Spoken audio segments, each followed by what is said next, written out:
Hello and good evening, everyone. Those in the UK, welcome. It's 8 o'clock here in the UK after another interesting day. Sun was out for a little bit, but it's been a bit rainy lately, even though we're in summer. But it's been definitely an interesting day, an interesting time of year. Lots going on in the world. Not all good, of course. We're seeing quite a few riots around the UK at the moment. It's not pleasant to see. Certain religious fractions seem to be again very much a part of that, as well as others, just people in the world that have access to grind and have their issues in life, and it can be tough at times. And we would like to think that it doesn't have to be that way, and that's the reason why we're here on these streams, because we do want to provide some good news for you all. And we do that through these streams because we have an absolute clear-cut evidence of what we call God, the creator of the universe, that has a solution for us, if you like. There is a very clear promise of eternal life for those that believe in him. And that's something we all appreciate and look forward to. But sadly, not many. A huge number of people don't have that view, are caught up into these ways of the world, and one of which is the main one for tonight, which is an interesting one, because we have people that simply do not believe in God at all. We call them atheists, and we have also some that kind of accept there may be a God, but they just don't believe that it's a God that has been portrayed in society, whether it's the Christian God or whatever other God out there. They basically are still undecided, if you like. And that's why we're here for tonight, because that's the topic for this stream on a Thursday. For those who are familiar, we do have you're checking the streams and everything's working okay, looks all good. Comments are coming through. Welcome everybody to the stream.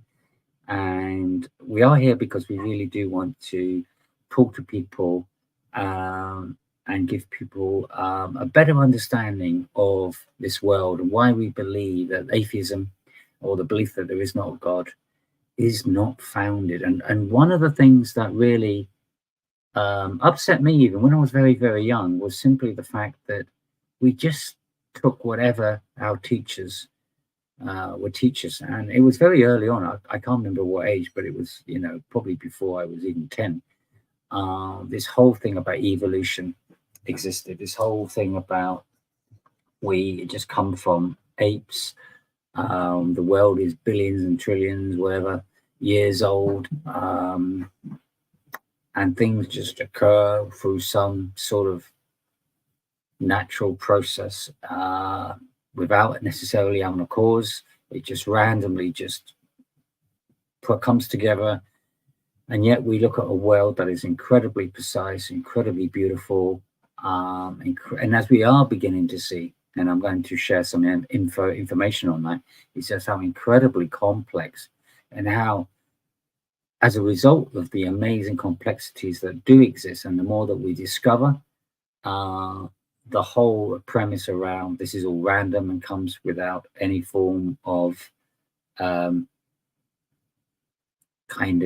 existence or origin, no cause, if you like, is becoming increasingly clear. As the word I would use is absurd. It's just not feasible from so many different angles. And we want to share that tonight, because it really is important that if teachers and schools are going to put forward a syllabus, that it's the norm to believe that everything is just through some kind of evolutionary random process, then why can't we put forward a counter argument when we clearly see the evidence is on the contrary? There is clear evidence there is a God, and if you want the best possible evidence for that, do join the Friday streams. We cover Christianity, which we believe is, as Christians, to believe the only true representation of how to believe and follow the God of this universe. There are many religions out there, which does cause some confusion. I do respect that, and it doesn't help matters at all, of course, but that is part of the deception. But it doesn't take much to break down the reasons why many other religions clearly cannot be from God. If you can imagine it, if God is the creator of the universe, he's not going to produce any evidence that represents his existence and his love, his philosophy, his morals, and all the rest of it, unless it all makes sense. Because he's being the creator of us, creating the universe, creator of us as humans, it's got to all reconcile. And the Christian God is the only one that does reconcile. Yeah, excuse me, I've got a little bit of a cold and sore throat. So it'll be a few coughs here and there. But it provides the best evidence that of a God that does exist. It can only be the Christian God, which means it can only be as what was written and founded in the scriptures, which we call the Holy Bible. And there's so much fantastic evidence of that. We can look at that from our streams on Tuesday, which covers Judaism. So our brother there will cover that, and of course our Christian stream as well will go into more detail to why the Christian God is true God and why we should believe in that God and no other. But that's not why we're here tonight. We are going to cover atheism and agnosticism, and I've been putting out some challenges over the weeks. Now we're on week 19. I can't believe we're on week 19 already. So time does fly, and we really do want to start to bring together some real good arguments that we are already piecing together, and there's some fantastic material to come, and this is really going to become a point over the coming months where it's going to be so brilliant that you atheists out there are going to have some real struggles to stay an atheist, and that's what we want. Because if when we believe there's, without a doubt, there is a God, and a God is in our lives, which I truly believe in many ways, and many Christians have the same kind of testimony, and we want to share that with you because we don't want you to miss out on the benefits come with that. So we do have somebody, before I do start, Dark Matter. I don't know if you can write something in the chat, maybe in the private chat, to let me know who you are, what you'd like to discuss, just so that we can be sure that you're a genuine individual in terms of your intentions. If you could quickly do that, and we'll be more than happy to bring you on the stream. So at the moment you're on mute. Oh, you've gone. There you go. That's what happens when you ask for people to generally validate themselves. They tend to disappear. We have a name for that, but we won't go into that now. Let's get back onto the main topic. If you're a genuine Dark Matter, we have no issue with you bringing your points forward. If you genuinely want to support and defend the atheist position, that's fine, as long as you will do that in a decent and friendly and respectful manner. You're more than welcome to join. And of course, if that's not your intentions, then we won't obviously add you to the stage. So that's just a note for anybody else that would like to get involved with the discussion. Now, the reason why I say that is we don't want it to be all one way. We do want to have you atheists to bring forward your points. We do want to have an intellectual discussion back and forth, so that we can give you every opportunity to support your position and explain to me why you believe what you believe. So I did have some free challenges. Let me quickly remind everyone. First one was to provide evidence that the source of the universe cannot come from intelligent design. So let me put that maybe another way, is how can the universe come about without any form of intelligence? I think that's going to be a real challenge. I don't think I've had a decent answer to that in all my life, but we'll put that out there as number one. The second is the evidence of the source of morality. Now, where I really have an issue with this is everyone would agree systematically or intrinsically that we all have a kind of moral compass. We know that love, being friendly, being respectful, the list goes on. We can probably create this kind of main list of what we would say is moral qualities. And we all seem to have that, amazingly, if you think about it. If we just come as random individuals or through some random evolutionary process, our morality should be all over the place, as in, not everyone believes love is good. Some people may think doing all sorts of wickedness is good in their eyes. You see what I mean? It should be absolutely random. But we don't see that at that level. We do see a kind of consistent moral framework within humanity. The only difference is we are not in agreement when we start looking into the absolute detail. When we start looking into, of course, what I really mean by that is when you break down each moral quality, so like love, friendship, respect, when we start looking at the detail on how we would list that out on an individual level, it's not the same. We do have very much differences where ultimately as humans, we can't agree on an absolute definite list of moral values, even though we intrinsically agree on the core premise of what those moral qualities are. And therefore, it does tend to suggest where is the source of that morality. Again, that's a very important thing to think about philosophically. How would you then understand, how is it possible that we could all have this inherent set of morals? As if we didn't, I think it would be the world would be even far more chaotic than it already is, although we are struggling at the moment. We know what's going on in the world at the moment. But that's number two. Number three, evidence to challenge the death and resurrection of Jesus Christ. The reason why that one's brought up, and you think, well, what's that got to do with atheism? If Jesus, as a human being, which is recorded as one of the most attested individuals on the planet, that he existed, here's who he said, it's been attested by many different walks of life, by the Jews of the time, the Israeli nation, the Roman Empire, the Jews as believers of Christ, of course, that followed him. So many people wrote about him, and it was all very, very consistent. One of the most attested individuals, mainly because of his significance, his profile, if you like, in the world. And it doesn't stop there. It was also because after his death, which was again clearly attested, amazingly, the Muslims don't believe he was crucified, even though they believe in Jesus. So that's another thing on a Wednesday night. You want to tackle that one. It's clear cut, absolutely clear cut that Jesus clearly was crucified. So there's really, anybody in any sense who did any research would never question. Even the atheists, top atheists, do agree that Jesus existed and he was crucified. The evidence is just so overwhelming. The bit there isn't so clear cut because it's not as overwhelming. However, the evidence is still very strong, is that Christ after 3 days came back alive. The evidence is still strong in different ways. There was about 500, I think the scripture says about 500 eyewitnesses.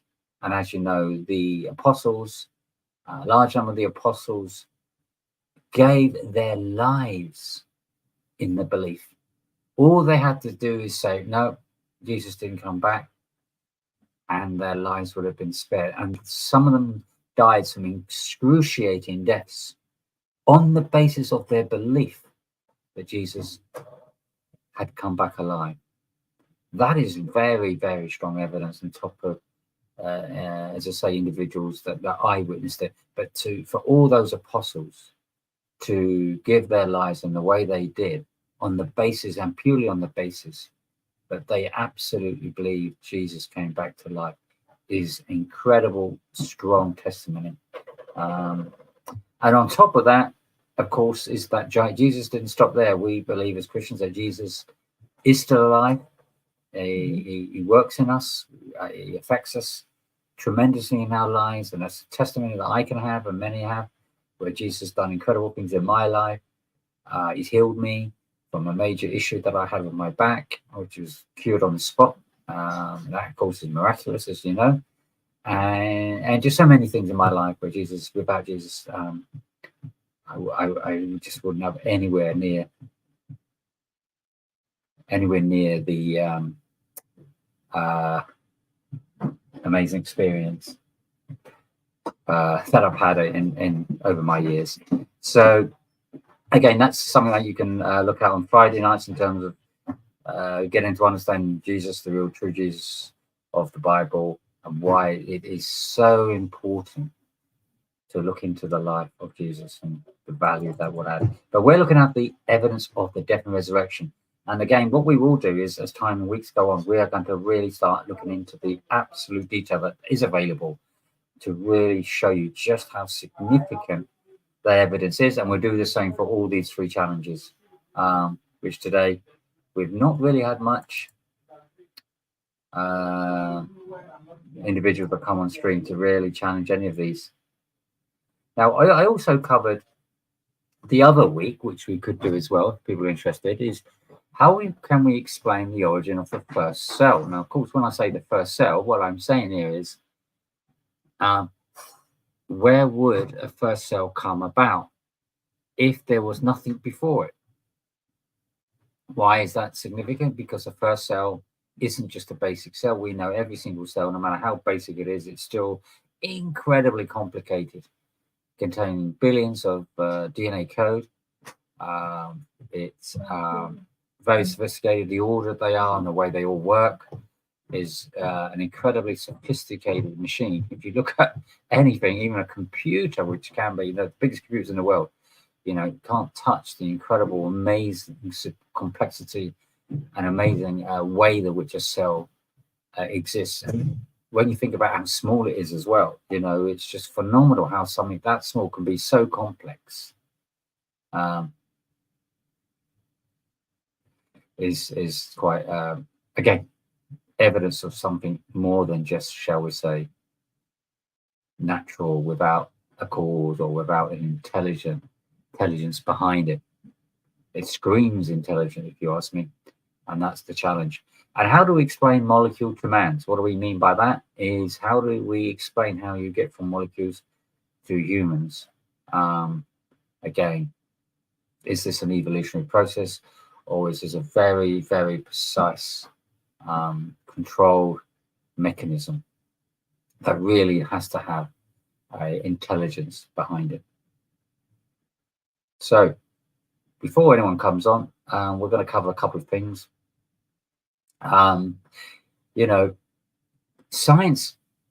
Scientific evidence of God is a thing that is also, we covered it a bit. There's a couple of scriptures that talks about that we need to have faith in the belief in God, that it's not a blind faith, but it's based on evidence. The evidence is around us. Science has discovered ample evidence that the universe did have a beginning. The astronomer Edward Hubble affirmed he saw galaxies expanding outward, which meant they must have been closer together in the past. Science has found that the universe to be incredibly fine-tuned. I mean, we did cover that a few weeks back. It has found that there's over some 30 constant laws of physics that govern the universe, all are related to each other and are finely tuned to an incredible proportion to make life possible. So in other words, any small deviation on that life would just simply not exist the way we see it. So again, it points to someone that's spending a lot of time in being very precise to put all these laws together to make them work in unison. You wouldn't ever, as an atheist, would you ever think with any way that you would want to design something, you wouldn't put the best brains together, use those brains to come up with some very beautiful and sophisticated solution. Without that use of that intelligence, you wouldn't just throw some, randomly some parts and chemicals or whatever, just throw them in a room and just give it billions of years and expect some beautiful result to come out of it. I think in a billion years' time, you'll go back, it's not really going to change much. Maybe it'll get a bit smellier. Maybe a bit of fungus might grow or something, but you're not going to see anything amazing come out of it. It's just so obvious, it's ridiculous. So, but yeah, it still begs the question, doesn't it? When we look at the incredible complexity of life, this is evidence that there must be a designer and intelligent design behind it. Science can't explain the origin of life and its genetic code apart from apart from there being an originator. In the past 60 years, biologists have found that life begins with an enormous amount of precision. And all of that is an information that is embedded in every cell. The human genome, along its molecule, is approximately 3 billion genetic letters, all precisely ordered to give instructions to the cell. Moreover, scientists have never found inorganic matter to create a coded system of information and the machinery to interpret it. So that's food for thought, isn't it? Science has proven that biological life runs by millions of exquisitely programmed robotic machines. Again, this is just so incredible how life is just one unbelievably sophisticated process of logical steps, if you like, through incredible intelligence behind it. To grasp the reality of their life, as it has been revealed by molecular biology, we must magnify a cell 1 billion times until it is 20 kilometers in diameter and resembles a giant airship. I don't know who wrote this. It's a great point, isn't it? Enough to cover the last city of London or New York. What we would then see would be an object of unparalleled complexity and adaptive design. Come on, guys, Mr. UAPs out there. This is a single cell. Single cell. Every single cell contains this level of sophistication. Why aren't you acknowledging this and taking this on board? This is not random at all. This is clear, intelligent design. The only difference is, could argue, maybe the designer is a bit shy and he doesn't want to reveal himself. He's not standing in front of you, whatever. But we have ways of proving who the designer is. And again, that can be covered on the streams on Fridays. But what we are saying is the evidence of science clearly proves that there is more than likely by 1 billion% that intelligence design is the most likely by far the cause of cells that we understand and see. And of course, the great thing about science is it's emphatically confirmed that when we look under the microscope, just how incredible complex the cells are. Science has found the earliest evidence of life to be of great variety, fully formed without transition. Now, this is a very important point. If evolution was in any way true, you would see the staging where things will be partly formed in all the different evolutionary stages that exist. We simply, as it says here, if life had evolved into a wondrous profusion of created little by little, then we should see some of these phosphorus records of those changes. But no one has found any evidence of such in-between creatures. All the fossil evidence date has failed to turn up anything to any such missing link. That's by George Alexander in his book Alternative Theory of Evolution Considered, if you want to look it up. So that is the real point. We do not see any of these slight in-between stages. If evolution had to be true. So let's summarize that. The four major issues that we have is that life comes from non-life. All life forms, as we know it, come from a single cell life form. Yet we don't have a two-cell life form, a three-cell life form, and so on. Time and change drive evolution forward. The chance of one simple 100-unit protein coming together by accident is a very, very, very big number. So it's pretty much close to impossible, really. It's like the best number I could think of that would be infinity. You know, when you want to get to infinity, that's a long, long way away. Of course, you never can get to infinity, and it's kind of close to the same number we're talking about here. Minor genetic variation in species is evidence of macroevolution. And of course, as we know, that's not true, because all genes that exist today, you can shuffle them around, but there are no new genes created. That's a very, very good point. So does and what is interesting is that there's a lot of emphasis on Darwinism, which is quite an intriguing thing, because there's lots of things that simply Darwin was not aware of. And it's basically, his whole premise is all around this, over time, just continuous random mutations will eventually produce life. Well, we have no evidence of that. And of course, Darwin at the time didn't understand the complexity of every single living cell. He had not, did not have available to him that technology, that science. So it was an assertion, is all he really made.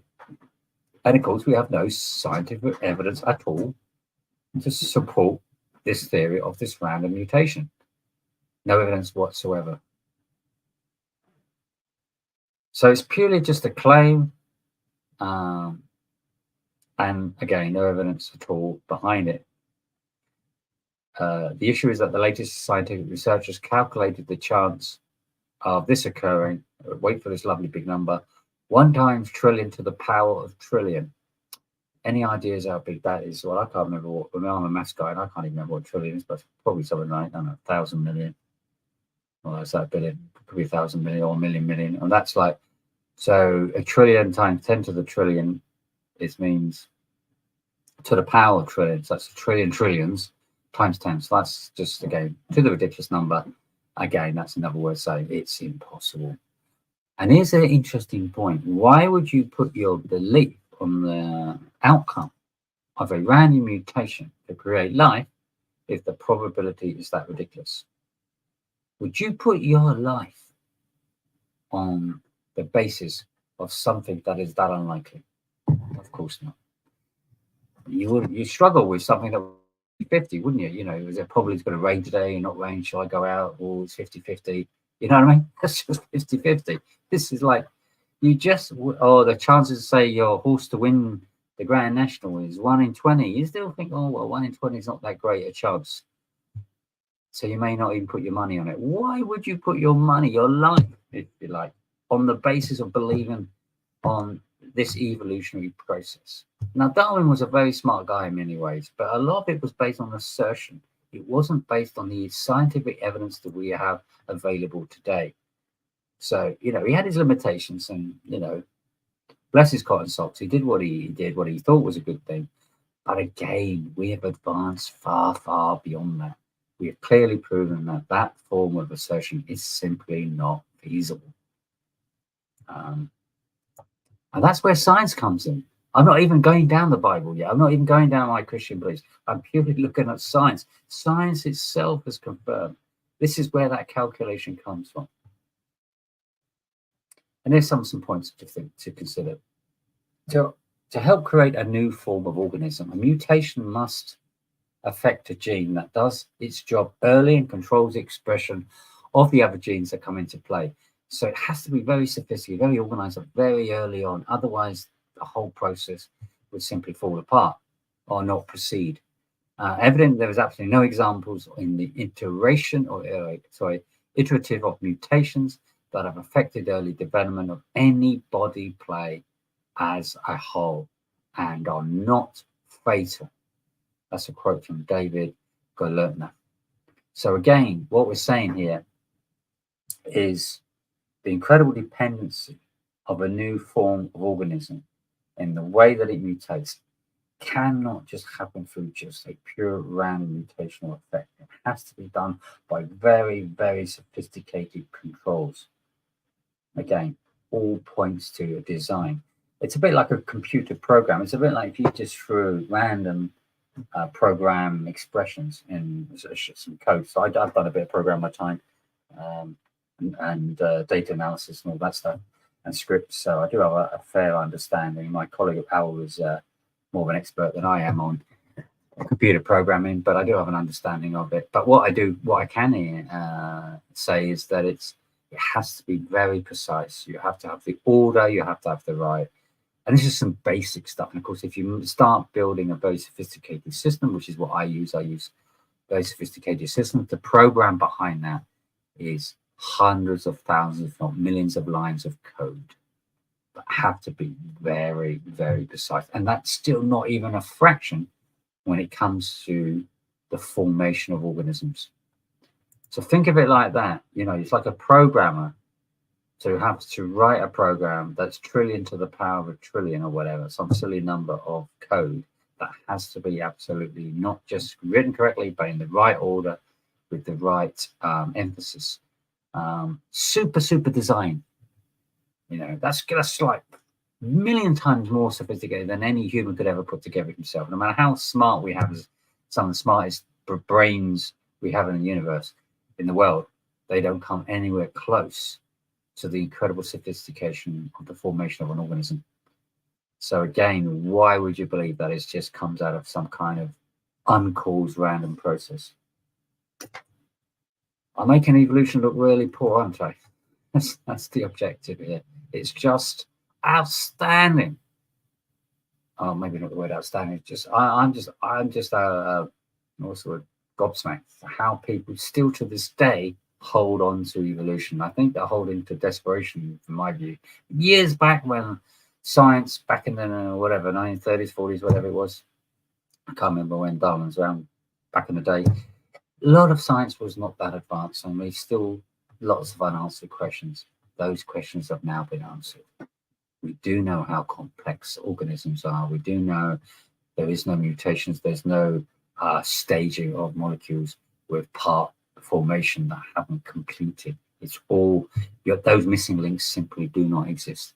So again, this is very strong evidence of very sophisticated design and intelligence. That, in terms of the probability, which I haven't mentioned yet, what is the probability of intelligent design being behind organisms? The first set of cells, if you like. Now, you could say further down the road, once you've got X, Y, Z, so many cells, that could be there for part of the kickstart process for what you see beyond that. Maybe there's a little bit of an argument like that, but again, that's a bit of a weak one. But what you definitely cannot say without any shadow of a doubt is the very first cell. The probability of that coming by design is far likely than not coming from any intelligent design. And that's the point. Where would you put your money? Go down the betting office. Would you put your money on intelligent design behind a cell, the first cell? Would you put intelligent design behind the formation of organisms as we know it? It's an incredibly sophisticated science that we know that just simply confirms the sheer incredible complexity. As I say, the evidence suggests that intelligent designer must have been responsible. Why would you not at least agree with that? Now, I think one of the issues that we do have is people don't like to admit something when it means there is a level of accountability. So what I mean by that is, if you have to accept that there is an intelligent design, you have now the accountability of trying to find who that intelligent design is, because we have life in front of us. We can't argue that life is in front of us. That would be absurd. We're not in some made up, mystical, imaginary place of somebody's mind or whatever. This is reality as we can possibly accept it. So we have no question that we exist. We have no questions of the evidence of life. So why, therefore, do we not search for the designer? Is there any evidence there is a designer out there? Oh, yes, there is. And part of that would be, as I mentioned in one of our main 3 challenges, as part of that evidence is in the life and death and resurrection of Jesus Christ. But we go really beyond that. And we will cover a bit of that in our sessions in the weeks to come, where it's in terms of providing some evidence to the agnostics. But of course, when we go into more detail, we do, as I say, have a Friday stream, which any agnostic or atheist wants to really explore. Why is the Christian God true, and how can we have the evidence to prove it? Then by all means, come on Friday night, same time, 8 o'clock, and do pose those questions. We will in time cover it here to some degree, because it is related to the arguments that we are putting forward, and therefore that's why for us it is important that we do get to search this out, and we don't just stop and think, well, okay, whether there's a God or not, as long as I'm having a good life. Because the problem we've got with this is you have no control over your life. You may be having a good life today, but who's to say what happens tomorrow? Lots of people get killed innocently. We all grow old and die. None of us is, at best 100 and something years old. Very small time when you think about it. And yet, there's a lot of science has been discovered to prove that, if it weren't for the imperfection within us, we have the potential, certainly from a brain perspective and other organs, we should be able to live a lot longer. And can you imagine it? If we could live a lot longer, and the thing is, the God of the Bible does say, for those that believe in him, he will not only let us live longer, he will give us eternal life. So there's the difference. That if there is a God, and we have the evidence for which we believe so wholeheartedly there is a God, the God that we believe in does offer eternal life. And it's under a certain condition. It's under a rightful and respectful and correct way, in terms of how you can earn, not even earn, but how you can deserve to receive eternal life. And that's to believe in him, have a genuine belief in him, and to believe in his son of Jesus, that through that you have eternal life. That is what is offered. That's what is at stake. That's why we're doing these streams, because by the evidence we have, it could make a difference of just living 70, 80 years to living for eternity. I think it's worth putting some investment of time in your lives to look at this. And that's certainly the reason why we're doing it tonight, because we really do care for everybody, and we would want everybody to also receive the same offer of eternal life that we have had from God ourselves. Now, of course, one of the reasons why it becomes so difficult, why we have 5 streams all going at once, is, in fact, we're having more streams apparently turning up. A couple of that is one stream before today actually as well, and that is this: what becomes difficult to even reason about what is logically sound is based on a whole set of presuppositions. And what I mean by that is, if you have in your mind a presupposition to believe in certain something that goes against the evidence of God, the difficulty is it becomes like a barrier. If you just accept evolution, you don't really contest it, you don't challenge it, you've never really investigated, you just accept it, you read the books that just tell you, oh, it's true, you don't give it its due diligence, a proper investigation, it's going to be very hard for a person like that to be ever convinced there's a God, because it creates like a mental barrier. And that's why we're trying to break down these barriers. We're asking people to stop and just base their understanding on things just because they believe it's true, when they wholeheartedly, hand on the heart, know they haven't properly investigated. Look at the evidence. The science now is so strong that it just absolutely screams intelligent design. As I said, every single cell, the formation, everything about the universe, so finely tuned. Everything here all goes around a strong evidence that there is an intelligent cause, a designer behind everything. And that's why we make the effort every week to bring this out to people. Further issues of macroevolution. So again, macroevolution, what's the difference with that? So this is where the limits of genetic change we observe through kind.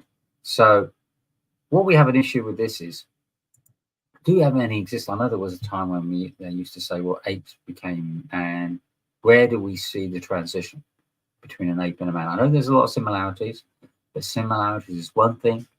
Actual transition and formation from an ape to man is another. We have no cases whatsoever. The genetic difference, even though it may be small in some cases, when you look at the genetic difference between an ape and a man, but that difference is still very, very significant. That's because of the sheer complexity that's contained within it.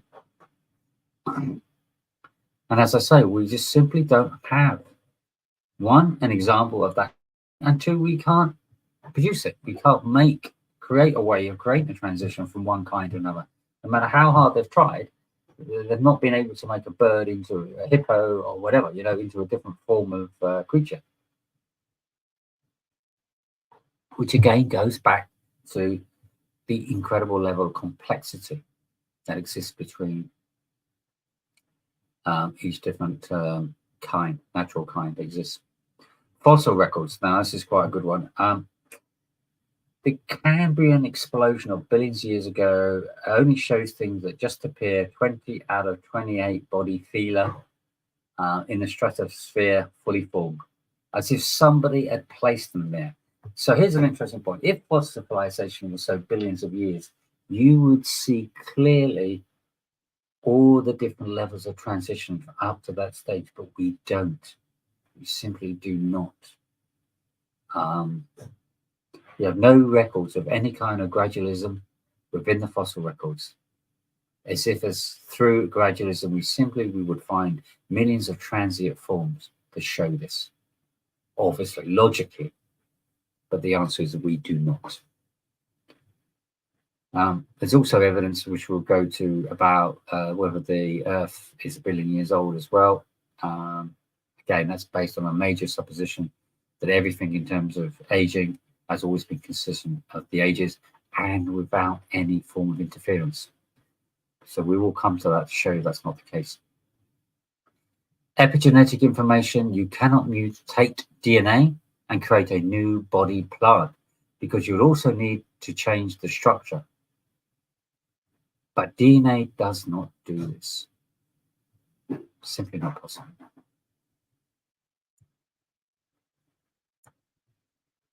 So, of course, when we talk about evolution, we are talking about the process, and that process needs to start with the first cell. And we cannot create a first cell from nothing. We have no way of doing that. We need a cell to begin with, and we need the components of a cell, if you like, that need to be then put together in a very, very, very specific way. And this is just simply not possible. It's never been possible. And here's an interesting point, that even if you gave it billions of years, it doesn't help. It actually makes it worse. The 4 elements, amino acids, DNA, RNA, sugars, and lipids, need to be placed in an organized way to create a living organism. This has never been done before, not even in the most basic form. The main issue, of course, is that the sheer complexity of every single cell, let alone the complexity of a living organism.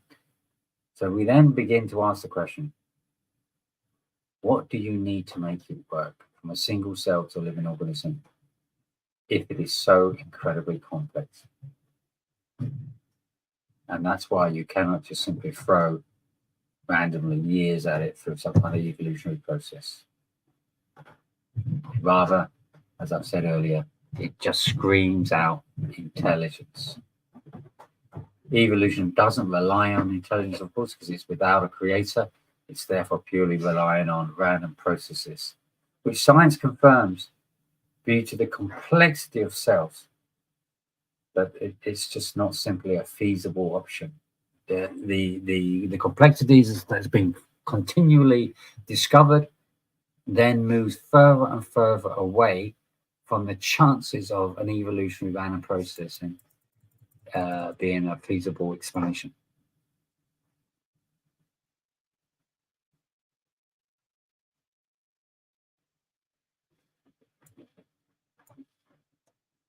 So that's really the contest, that challenges we've got out there. I hope some of this information has been useful. How are we doing with comments? We must be careful around constantly nowadays, sadly. Why did God create devil snake? What a strange question that is. I think what is a better question. I mean, Master Play, I don't know whether you've got some issues there, mate, but you maybe need to see a doctor. What a strange question. But maybe you're trying to say, why did God create evil? Well, God didn't create evil. This evil is the result of the absence of good. And people have the ability to choose not to do good. And this is free will. So this is really the onus of an individual. You have the ability to not do good. You're not forced to do good. Bad, sorry. Let me rephrase that. Oh, you're not even forced to do good. You make a choice. But you know, as I said, intrinsically, you know that that is the right thing to do, is to be loving, respectful, kind, friendly, caring, and so on. We don't really have an issue with those philosophies, but sadly, many people do turn on the evil side, if you like. They choose to do things, and that's their choice. That's free will. God gave us free will. We're not robots. We're not machines. We have the ability to choose ourselves. Explorer Vicus, which how you pronounce your name. There is no God. I mean, that's a great point. If you could please back it up by a couple of extra sentences or whatever, that would be nice. If you want to come on, maybe you want to expand on your point. You know, I do find it amazing why people just say there's no God, and that's it. You know, we all can just say things like that.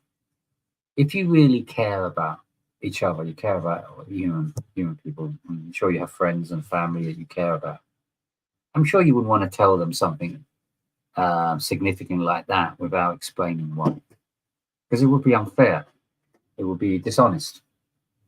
So if you really do want to make a point and you have some genuine case for it,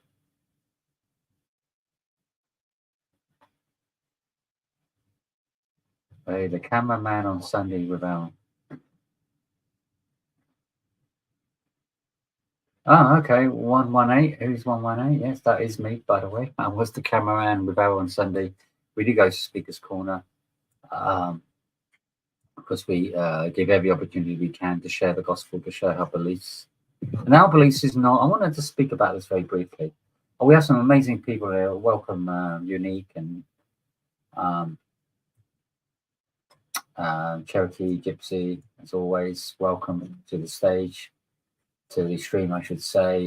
We have some great supporters here, and I want to just give you a quick point that I wanted to raise myself. Is I wasn't always a believer. I was brought up as a believing God to start with, up until about the age of 17, 18, and then I was starting to realize that the explanations I give simply didn't stack up. So I decided that God wasn't real. So I was an atheist for 2 or 3 years or so, not long. And in that time, this was before science was really that well developed as it is now. But I did believe that, you know, not because I didn't believe there was a God, I just believe if that is a God to believe, it doesn't stack up, because I was putting and associating certain things to God, which then made God to be, what's a good word for this, unjust. And for me, that wasn't appropriate. So, hey, Bravo. I'm not sure if you want to join, but on the stream. Hello, brother. I was trying to be in the backstage. Apologies. Oh, that's okay. My apologies. I was actually giving a little tiny of my testimony. I'll do that very quickly. So, yeah, I had spent 2 or 3 years where I disassociated myself that God couldn't be real because I associated all these bad things against God. But what I actually realized I did was I was associating things based on a particular belief system, particular religion, that said this is what God is, and it just didn't tie up. And then after about 2 or 3 years of there thinking, right, there's no God, and I just lived my life for what it was a very, very tough time, and I went through some very, very difficult times in my life, and in the end, it got to a point where I just had to find out if there really is a God. So I literally just prayed out to him. I just said, God, if you really are real, I want you to show yourself. And he did. And ever since then, things started to change for me. Things started to come in place. God answered many, many prayers. As I say, one of the main ones as well was when I was miraculously healed from a prayer. I had a doctor's x-ray which said that you need either a surgery, which would cost a lot of money, and not guaranteed to work because there's risks, or you would have to basically somehow do exercise over a very long period of time to minimize the issue, but it will never ever go away because I basically lost a disc and 2 of my vertebrae are fused. I've even still got the X-ray copy somewhere in my house.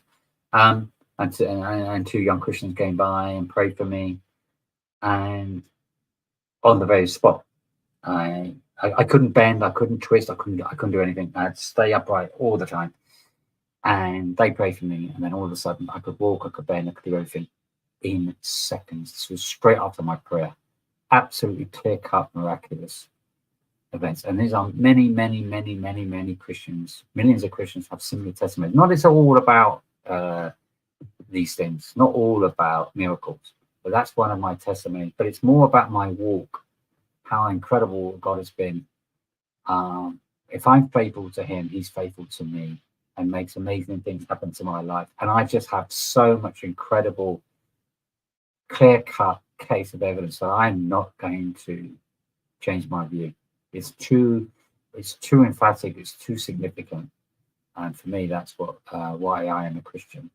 And of course, if you want more details, that can be shared on a Friday evening if you really want to.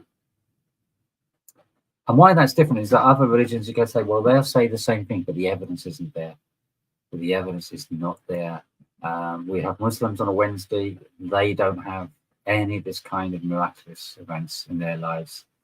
The whole book is full of holes. It's meant to go back to the original prophets and the original writings of all the recognizable main contenders that God was using, prophets and the like. But these ones do not agree with what the Muslim faith is. It's a very different faith. It believes in a very different Jesus. They don't believe that Jesus was crucified, which is actually hilarious. It's so clear cut.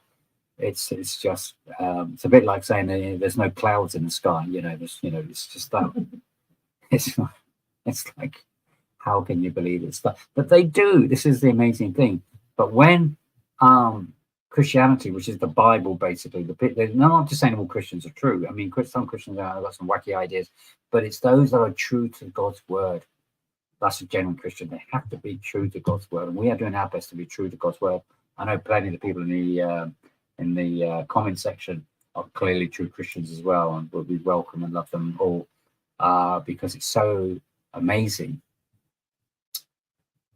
how when you get to God's word and you're true to God's word, you see the reality of God in your life.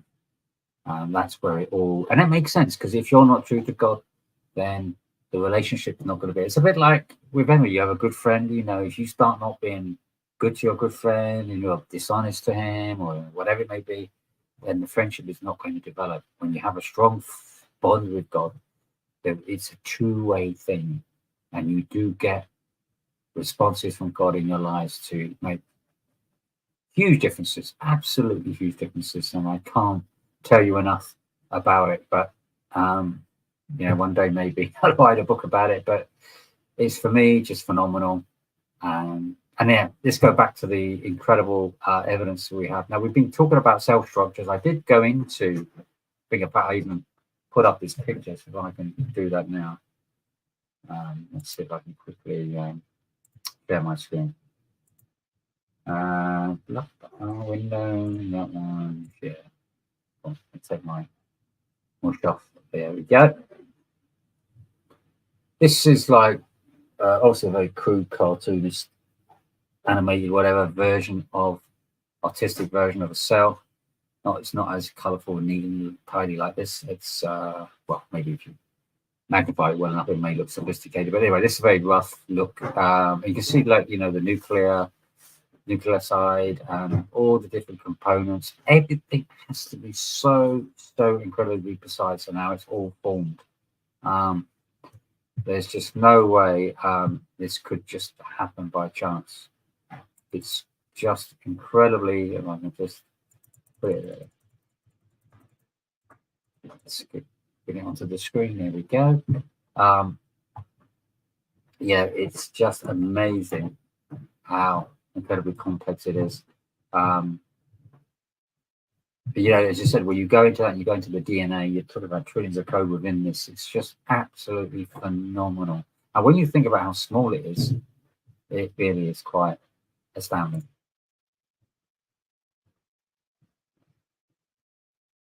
And of course, this is something Darwin was not aware. He just had no idea of this because he didn't have the technology to check this out. I mean, if he knew all this, I think he would reconsider his position quite dramatically. And that's the important point. We have science on our side now.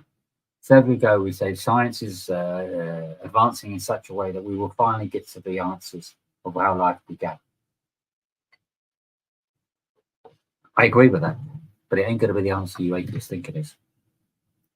Science is going, as you can see here, is pointing more and more towards intelligent design, a cause. If it's more likely it's intelligent design, why don't you at least agree with that? Accept that as a more best case scenario, as a starting point. And that's why I don't understand some atheists at least believe that intelligent design somewhere out there is far more likely than to say it just come without any form of original intelligent design. The fossil records, I think I did bring this up last week, again, doesn't comport to this gradualism. You know, the Cambrian explosion of 20 out of 28 body plants, the phyla, that occurred over 500 years ago, found fully formed with no fossil precursors. Again, without that formation, as even Dawkins says, it looks as if it's just been placed there. You know, if you had all those millions of years, you would see the transitions. You simply don't. And that goes on and on. Epigenetic information, you cannot mutate DNA to get a new body plant, and you also need structural change. But DNA cannot change the structure. So again, points to intelligent authorship. That's a quote by Stephen Myers, by the way. And just to close on that point,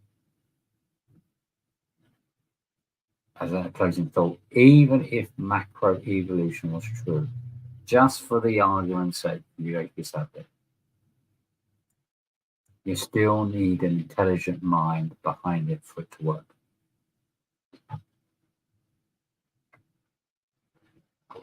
I would love somebody to come on and argue that one. That would be really good. Sadly, no one's come on yet. I mean, there was one guy who came on. Until I asked him to reveal himself, he soon jumped off, so maybe he wasn't a genuine caller. Well, we're 1 hour in. We could talk a bit more about science.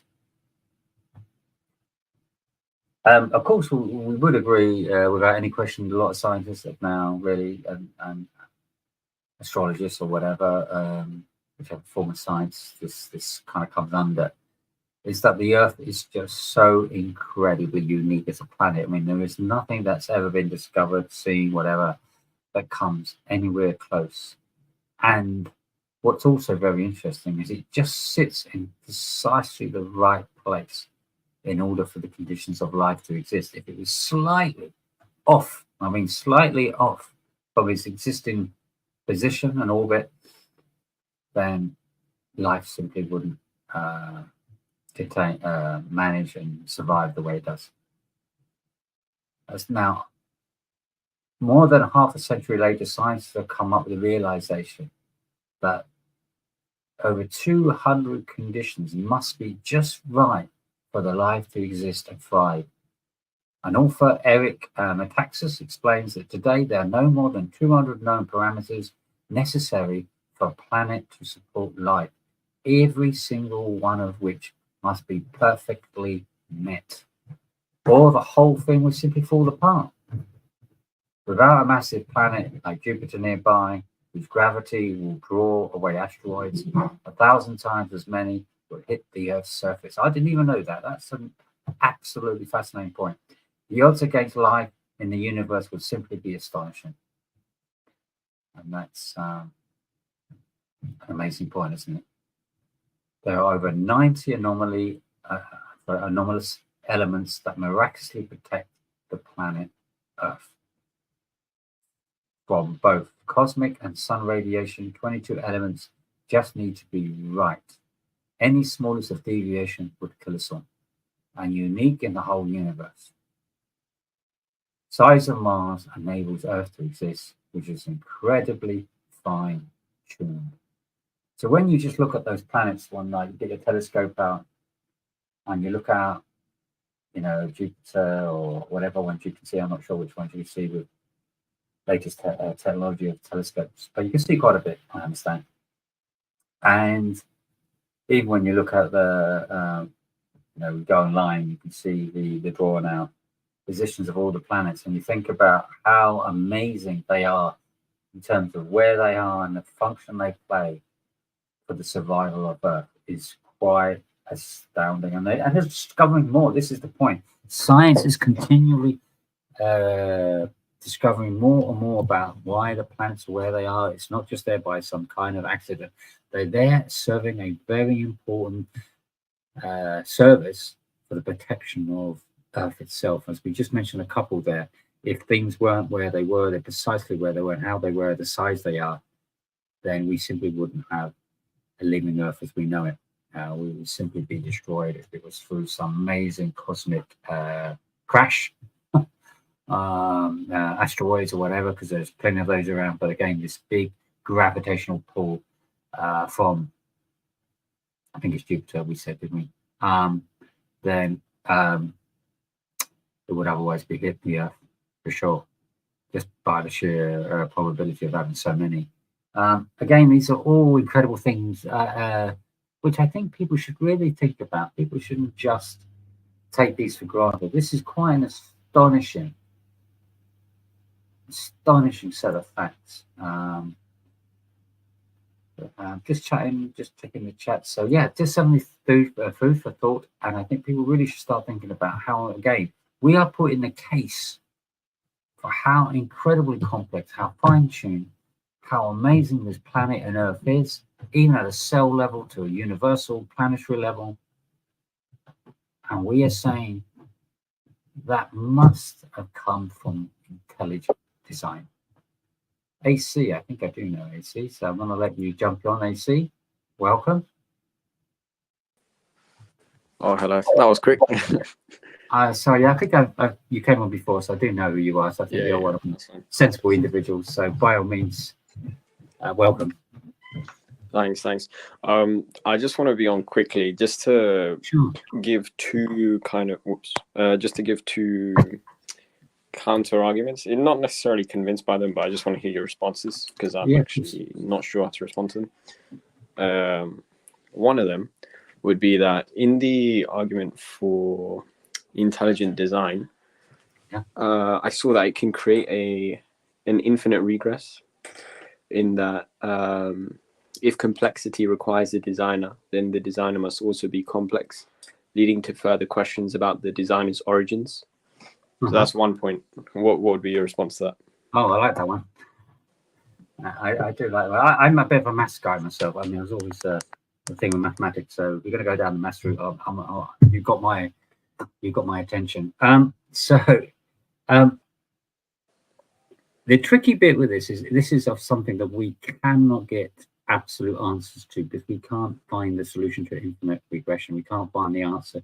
If there is something that continually goes on for infinity, whether it's reverse engineering infinity or future infinity, we know exists by logic, but we can't get evidence of it, because we can't, it's like if you wanted to find, if there was always a ball produced from a ball and it carried on infinitely, we can never find what the final ball is. It's just impossible. But if there was a ball just keep producing for infinity, we know that if somehow we can prove that is a plausible explanation, then it's kind of outside the realms. And it's a bit like the origin of the universe. The intelligent design could be one of two things. It itself would be complex, and I don't see any reason why it wouldn't be complex, because it would need to have a level of complexity to be that sophisticated and that intelligent in the first place. It can't be something simple. I get that. That makes a lot of sense. But it has to be a different form of intelligence, I think.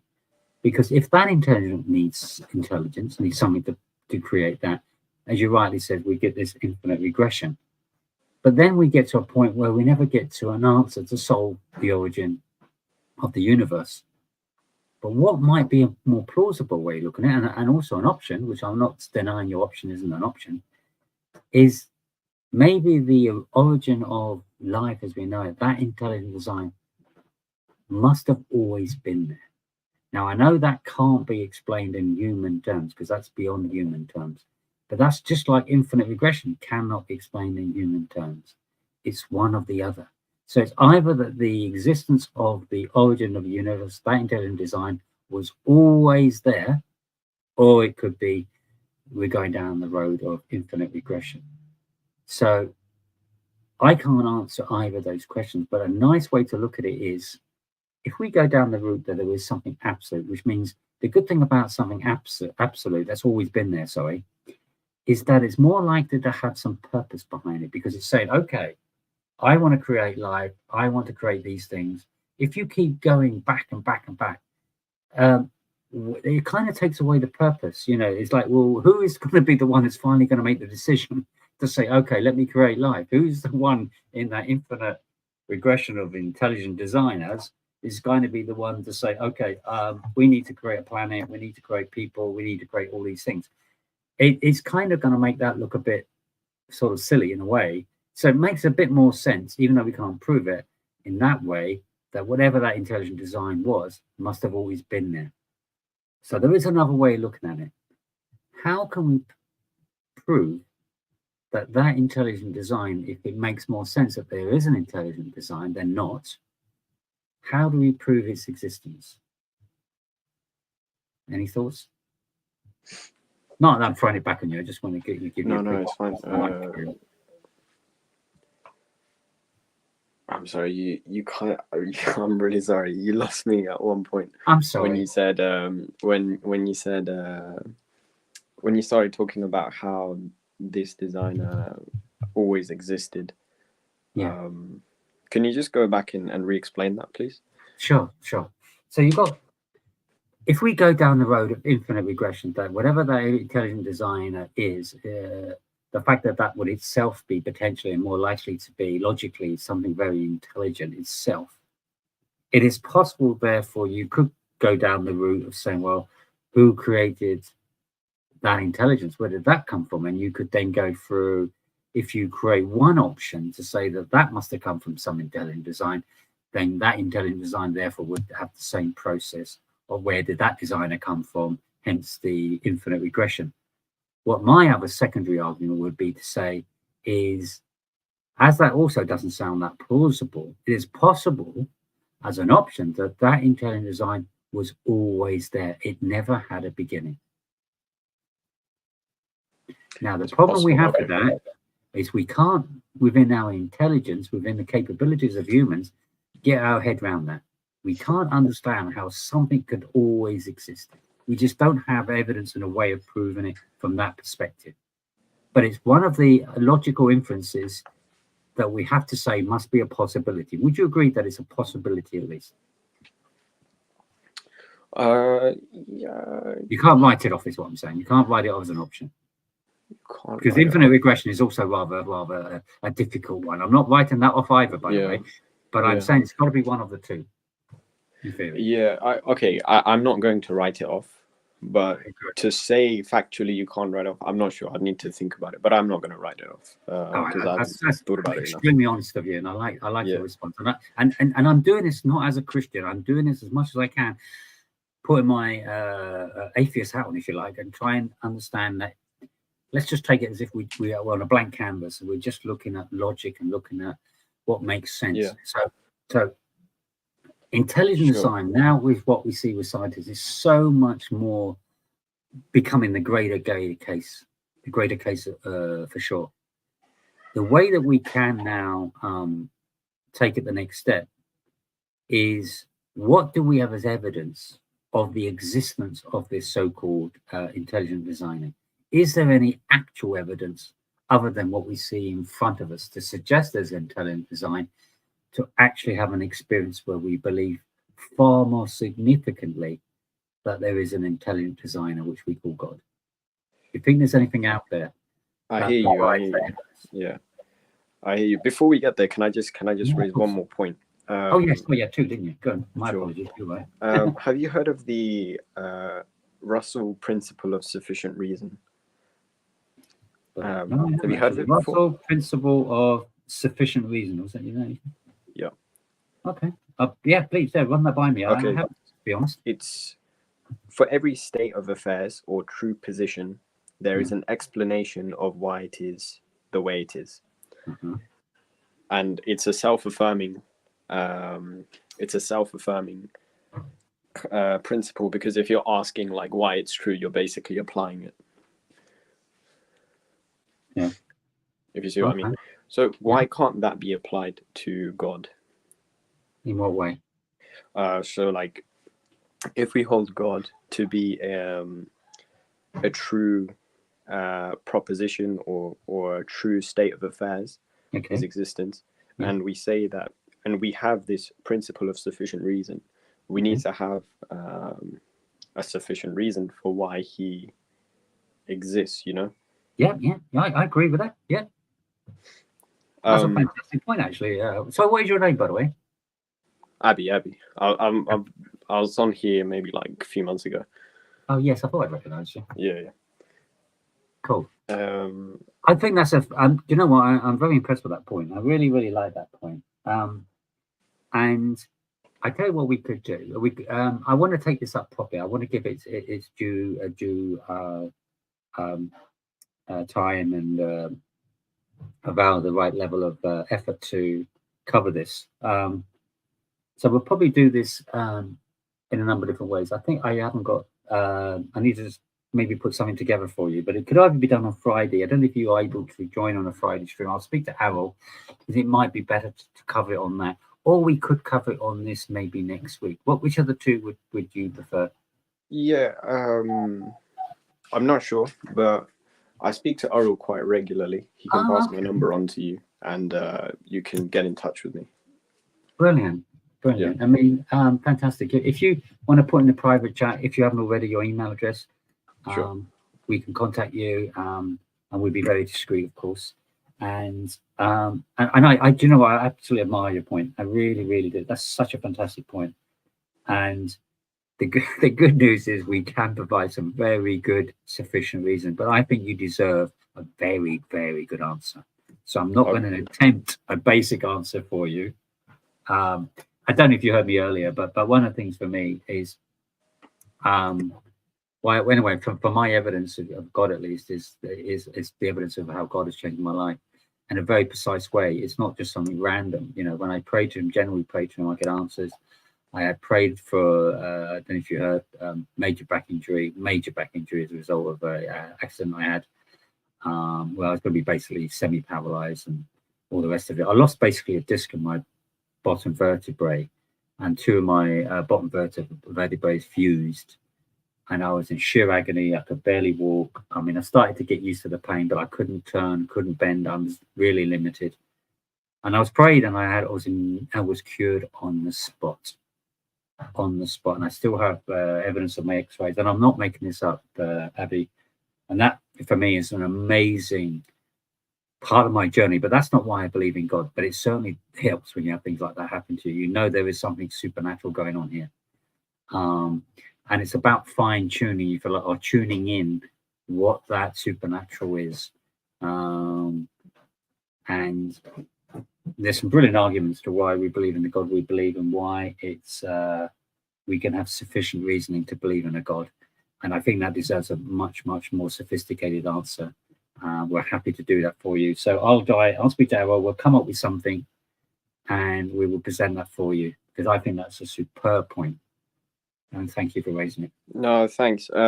Yeah. No, I just want to say that, like, I do have a lot of people in my life who I respect a lot, who are religious and all that. So I don't see it as like, I don't think it's silly to believe in God or anything. I think some of the most intelligent people to have existed, believed in God. So yeah, It's, like it's just William about Lane Craig to name one.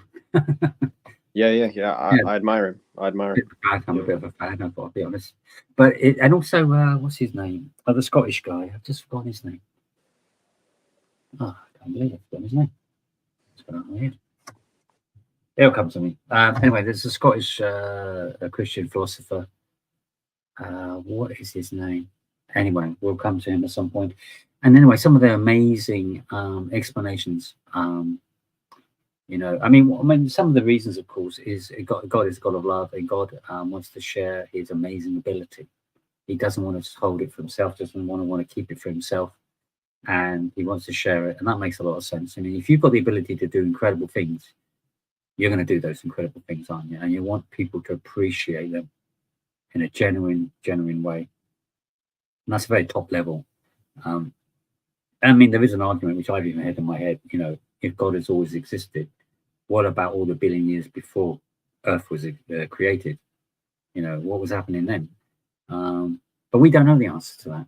But if we know there is a God, and God shows the evidence that he does have a love and care for us, or in other words, he has a good, positive virtue to express his ability so they can share it for others to appreciate.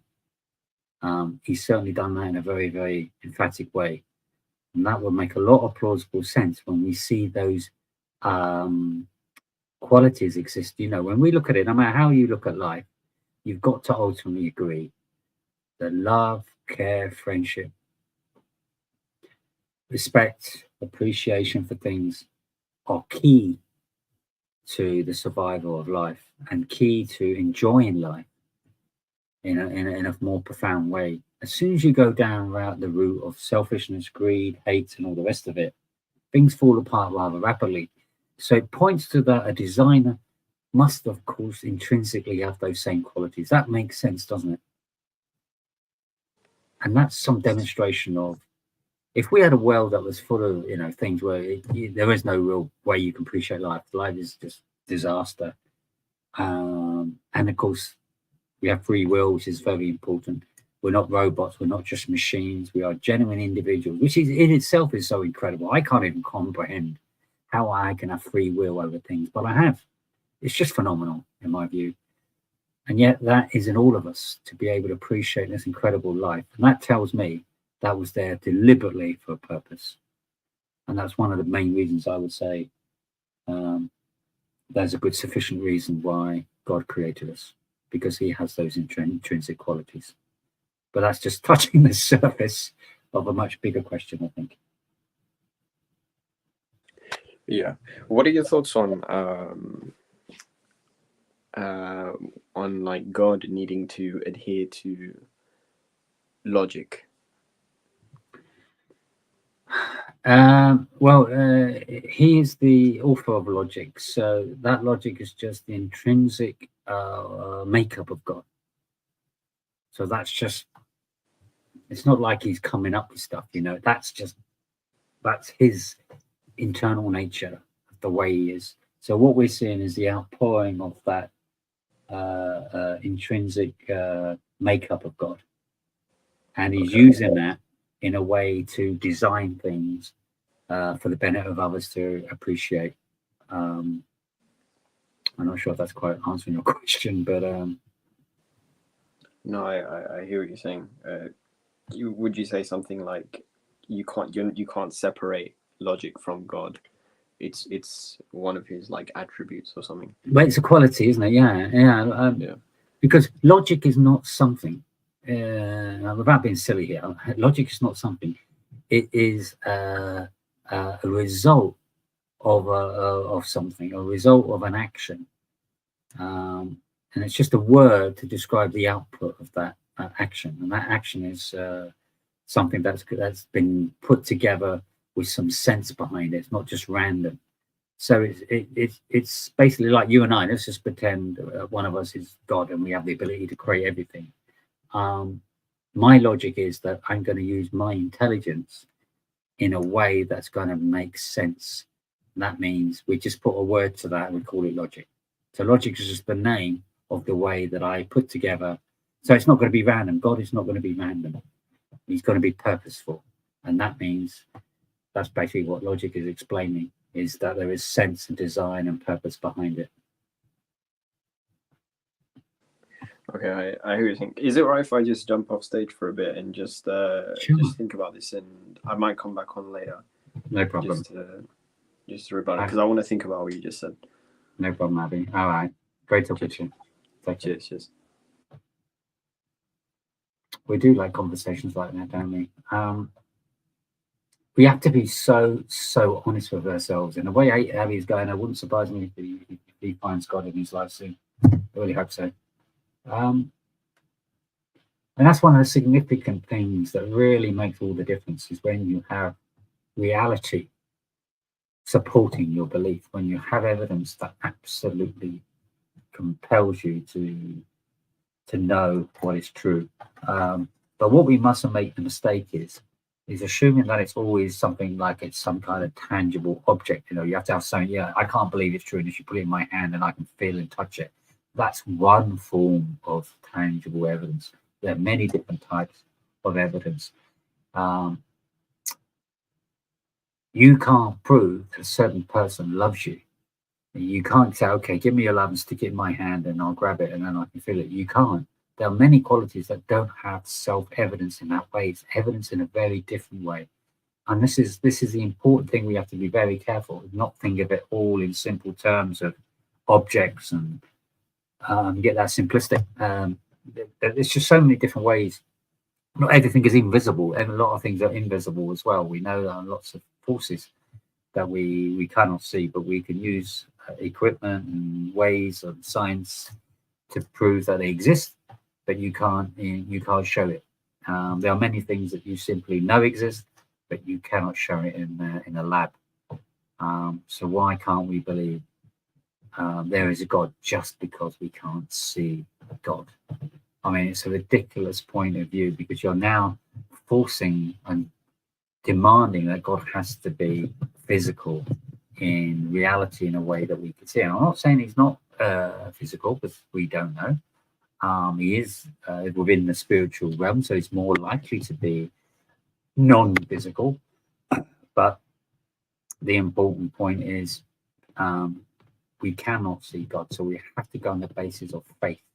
And for me, this is quite a big topic, because here's the thing. I mean, some atheists used to say to me, what happens if God just literally turns up into my doorstep and proves he's there just by standing in front of me? Well, there's a couple of issues with this. The first is he has to do that for everybody. Why is he picking on one person to prove he's God and nobody else? It's going, well, that's unfair. Why don't you prove it to me? Everybody's then going to want it. Here's the problem with this. If God did show himself, maybe he showed himself from, I don't know, 4,000 miles out, and you could see him in the sky. Okay, and he did it over 24 hours so that everybody over the whole universe, no matter all around the earth, no matter what time of day, you would eventually, in your daytime, will be able to see God. How would that mean that you now would believe? What you would believe is something miraculous, something major is out there. How do I know that's God? You would just say some phenomena. And then how would you know what does he want from you? And how do you know what's his purpose? And so on. The whole thing still goes down the road of evidence, and you still got to, and then still people would not believe, in other words. And the problem is, even if people have things black and white in their face, they are still not going to believe. What God has done, which I think is really, really clever, is he's given enough evidence to prove he exists. For those who truly seek him will find him. For those who truly put the effort in will find him. And for those who won't, will not. I don't know who Eva Sil is. Eva, did you want to quickly say hi in a private chat to let me know who you are? It's just that we have some people on the stage that aren't very pleasant, and we don't want to have that. Are you an atheist or agnostic, or? And we can jump you on, no problem. Yeah, okay. Obviously, just be respectful and say hi to us, and we'd be happy to speak to you. So welcome to the stage. Hi. Hello. Do you hear me? Yes, just about. I don't know if you could turn your volume up a tiny bit. But there are many people who, for example, they say about the religions, about whatever, but the main reason is in the manifestation of that religion. For example, Christianity, for example, the roots of evil and good, right? In many cultures. But the first manifestation is between these two sons, Cain and Abel, right? Sorry, I'm having trouble hearing you. Do you just Do you understand the manifestation between Cain and Abel? Sorry, mate. You're just a bit low in volume. Can you just raise your volume a tiny bit and then repeat what you said? Do you understand the Cain and Abel story? It's not only a story. It's a Cain and Abel. Representation of the forces of good and evil. So for example, when Abraham have two sons, you understand the promise of God to him and his two kids. The many nation that he's speaking about is in theology. For example, the manifestation, the same manifestation, because when Cain do the evil, he lied, because Satan, that's what he does. You do the terrible things and you know you're going to perish forever from the presence of the Creator. And this is what's happened with this demonic, pedophilic cult that is promoted by these retards among normal civilians who they don't know what to do against this retarded, I repeat it, retarded by Satan himself, to believe, to portray after they murder 280 million people. For this punishment, the punishment will be total extermination from the planet, because they did it and they used the name of the Creator himself to such atrocities.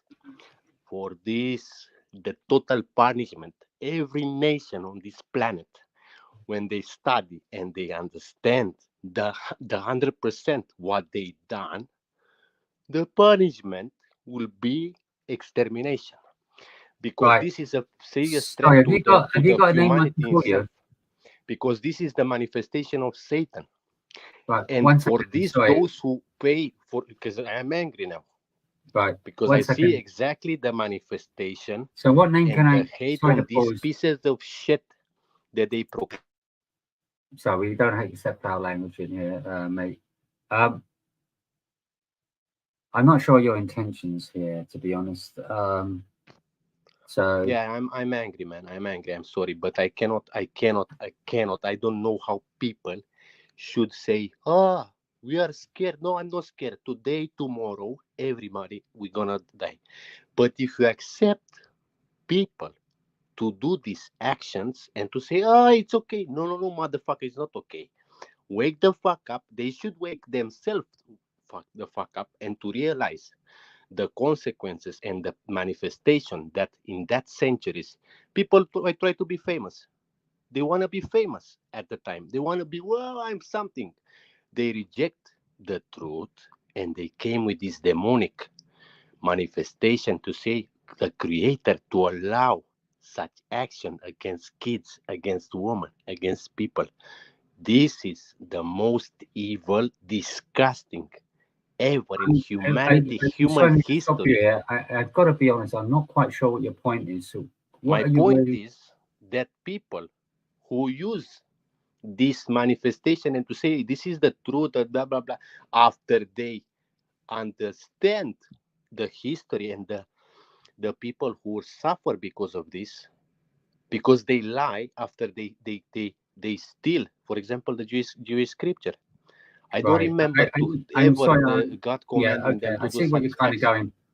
I'm gonna just have to mute you a second. And let me just explain a few things. This is the Atheist Agnosticism stream.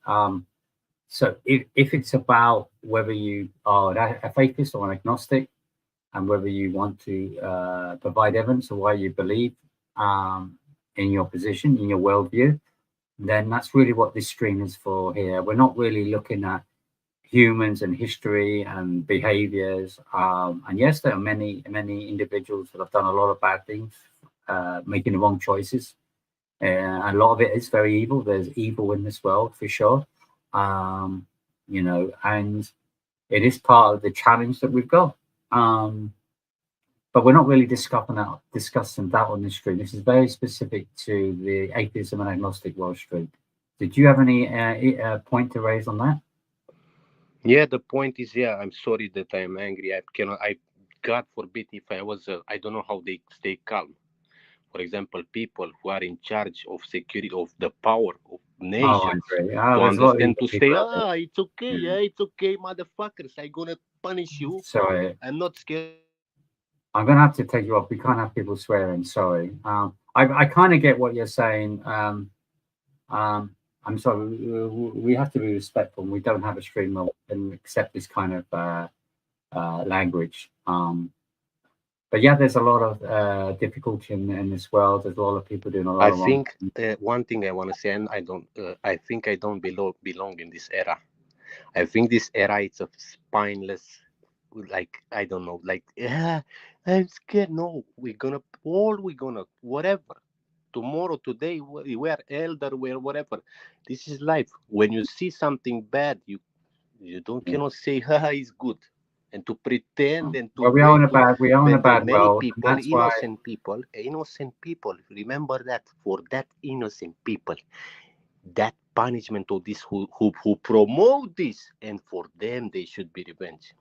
And I hope one day people who are good to fight for justice, because it cannot be let people to do these things ever, regardless of whatever the fuck they. I appreciate what you're saying. It's probably not the stream to discuss it. It's terrible. I sympathize with what you're saying. Motherfuckers. Anyway, I'm going to unfortunately take you off stage. We can't have this language. I sympathize with the individual. The world is a wicked place. I agree. There's a lot of evil. It's very difficult to get justice in this world. You see it all around us. And that's why we're here on these streams, because there is an answer. And that answer is the originator, the designer, the God of this world. Has a way out. It has a solution. And then Mr. Evasil, you know, I will look for God, pray about God, pray to God, get him to help you in your life, and he will help you in your journey. That's all I can say, really. But unfortunately, this is not a stream for that subject. And to be honest, we have rules here where we don't appreciate our language. So sorry, I sympathize with you, but it's not the time and place for that here. Anyway, so we've got AC. He did drop off. He left us a very good question. I do like the question of this. We're definitely going to cover this maybe next week, or it could even be put an hour on spot if AC goes on, Abby goes on to the Friday stream. Just to warn you, how we might be covering the Russell principle of sufficient reason. I've not heard that before, but I kind of got the concept, so it's going to be definitely something worth looking into, and that'll be a great discussion for later on. So we have looked a lot on science now, showing clearly, strongly evidence on design, intelligence. Everything is formed from the first cell with incredibly sophisticated origin. The very first cell with that level of intelligence, where would that come from? What would be the cause for that intelligence? Single cell. That's why we're looking at an intelligent designer behind that. Any form of evolutionary process, we do not see any transit forms from any kind of macro evolution to prove that either. It's again very sophisticated, organized formation of life, which again proves strongly intelligent design running right through it. So like with AC, you know, we would at least admit, whether you're an atheist or not, that sciences are clearly demonstrating intelligence, not randomness or lack of intelligence, because the probability now is so ridiculous that it's like, why would you even believe it when an intelligent design is far more likely? The only small step as we would, as Christians, would always take, is the difference between agreeing and accepting as intelligent design to then demonstrating who that intelligent designer is. And that's the step that we take. And if you're interested in that one step, that we believe that is what we call God, and as we understand God as he's declared himself through his word, which we accept and believe in as the Bible, the Holy Scriptures, and in how God communicates with all of us as believers. That when we believe in him, he does touch our lives, he responds to our prayers, and we have all this evidence. And again, if you want to look at that next step and look and understand in who that designer is, which we call God, then by all means join the Friday night stream at 8. We do have Christianity under scrutiny. So we've been very fair. We're not just looking at other worldviews. We are happy to look at our own, because we have the confidence that we can back it up and provide the evidence to prove that Christianity is the true demonstration of believers of the real God that exists. So we did touch about a thing that's getting more, and I've actually got some fantastic new material I'm going to share with people very soon, is this whole thing about the young earth, or shall I say the young earth versus the old earth, that it's billions of years old. Now, like what I said at the very beginning, an old earth would be on the basis that it's on the consistent transition of progress as we know it, that's been consistent constantly through time. But we do know of major events that have taken place that would interfere significantly in that. I mean, we have the flood, which we actually have clear evidence existed. It's not a made-up story. There's clear evidence that there was a major flood.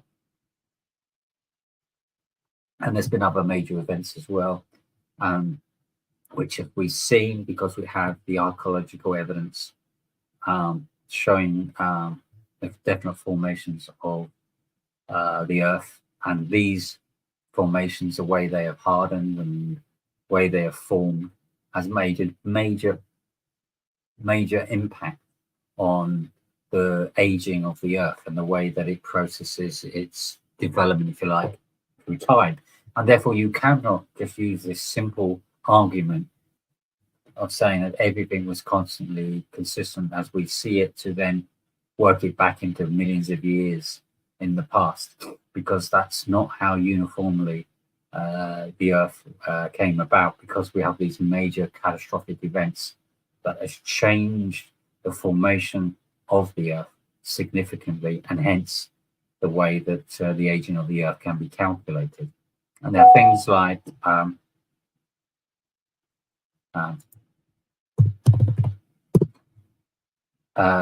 we got evidences around the deep sea floor sedimentation and erosion around that, the folded rock layers.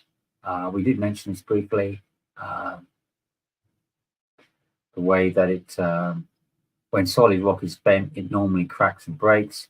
Rock can only bend without fracturing when it's softened by extreme heating, or when the sediments are not yet fully formed. Yet there are numerous locations around the world where we observe, like the Grand Canyon, I can think of one, where there are massive sections of strata that are tightly folded without evidence of any sediments being heated. This is a major issue for evolutions that begin through this theory that the Earth is of millions of years old, very old Earth, in other words. We did touch a bit on soft tissue fossils, how amazing they are preserved, and just it is quite phenomenal, to be honest. Many have been discovered.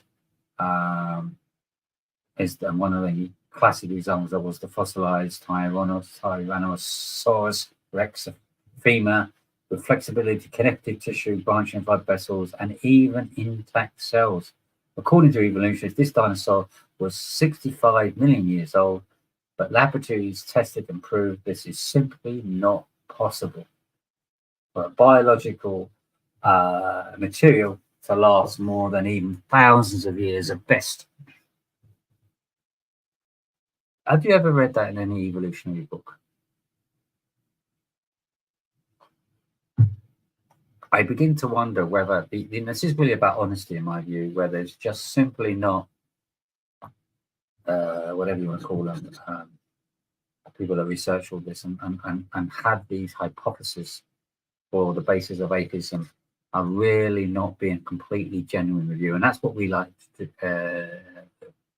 do here, is to be incredibly genuine, get the records, and we're happy to have anything from an atheist or any records or science that you may be aware of that may strengthen your case. We're happy to hear from you. By all means, provide it here. We will investigate, of course. We're not going to take your word for it or the scientist's word for it. We will do the investigation. We will research it, and we will more than happy to take that up.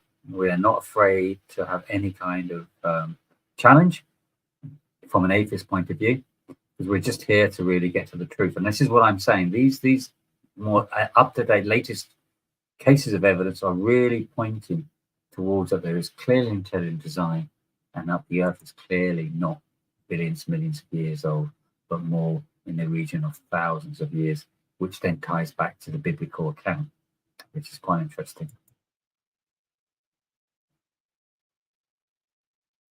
I do love that bit about the dinosaur. I just think that's just phenomenal, to name a few. And I've got some brilliant stuff coming up. So I'll whet your appetites for next week. I was hoping to cover it this week. Hi, Cherokee. Always got some beautiful things to say. How are you, Brother Ray? How you doing, Cherokee? I would love it one day with you guys. We could actually meet or go on a call, maybe a video call. We could say hi to each other, get to know each other. Just some wonderful support we have. All I see at the moment is your avatar. So it would be nice one day we could all, if we can't meet in person, at least have a video call and say hi to each other. Just wonderful people, absolutely fantastic. I mean, Cherokee, I don't know whether she has a life, but she seems to be constantly on the streams, which is just phenomenal. And I apologize if I'm missing someone. Unique is on there a lot as well. Who else we got? Rest a while, you're another one. Welcome. And apologize to anybody I've missed. And I just can't keep up with this. It's just like thousands upon thousands of messages, which is brilliant. But what is also interesting is just a slight slide point is the amount of attraction to these videos. Now, there isn't a lot that's on the live streams. You think, oh, it's not that busy. There isn't many people coming on. But there's a huge amount of people that watch the videos, the recorded videos. So that's where it's absolutely amazing. So that's where I'm particularly appreciative and admiring that this work and effort is not being wasted. It really is having major fruitful benefits to so many people. And as I say, we're not here to do anything but be as honest as we can, and be genuine as we can. That's why we do our research. That's why we offer people to come on stage to put their counter position as well. We have nothing to hide. We have nothing to be afraid of. And we are willing to be genuine about our position. We've got a couple of interesting comments. I'm just trying to get my head around some of these comments, whether they're worth addressing anything here. I just can't do paste with this. Every time I scroll down, it doesn't actually get to the bottom. And there's another page of a page of a page. Oh, yeah. Right, atheist agnostics, I invite you to speak to Jesus. This is a very good point. Thank you, AJ. Welcome, AJ. Another one that's been on here a lot. Great support we're getting. Absolutely. So, we got a bit of evidence in the life, the death, and the resurrection of Jesus. That is a phenomenal piece of evidence. As well as, of course, the life of Jesus in terms of his miracles as well, of course. And the fact that Jesus is still alive. And that's right. If you speak to him genuinely, you will have a genuine response.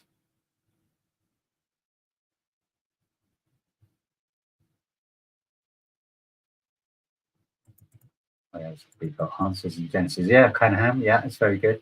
Answers in Genesis. Ken Ham is very, very good. I do highly recommend that. Thank you very much for that. What else we got? Welcome, brother Roland. Welcome. Josh 354. Very Romans 8:1. Great scripture. Romans 7:25. Yes. Flesh and the body. People are trying to get hard to deny. Yes, it's a very good point, Roland. People are trying so hard to deny the existence of God. You've got to start asking yourself, why do people want to deny?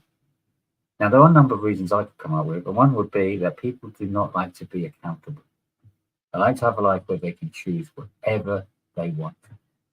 And of course, if you're smart enough and with a few bit of fortune in your way, you can have a more than amazing life. And, through the suffering and manipulation of others, there are people that have done that, made themselves very wealthy at the cost of others, but they don't care, because as long as they have a great life, they can excuse themselves. There's a lot of that going on. So there's a lot of selfishness, and people, as I say, don't like to be accountable for, and therefore God doesn't help in that matter, because it says, okay, you have to be accountable. You can't manipulate others. You've got to respect others. You've got to be genuine and all the rest of it. And that doesn't fit nicely in their model.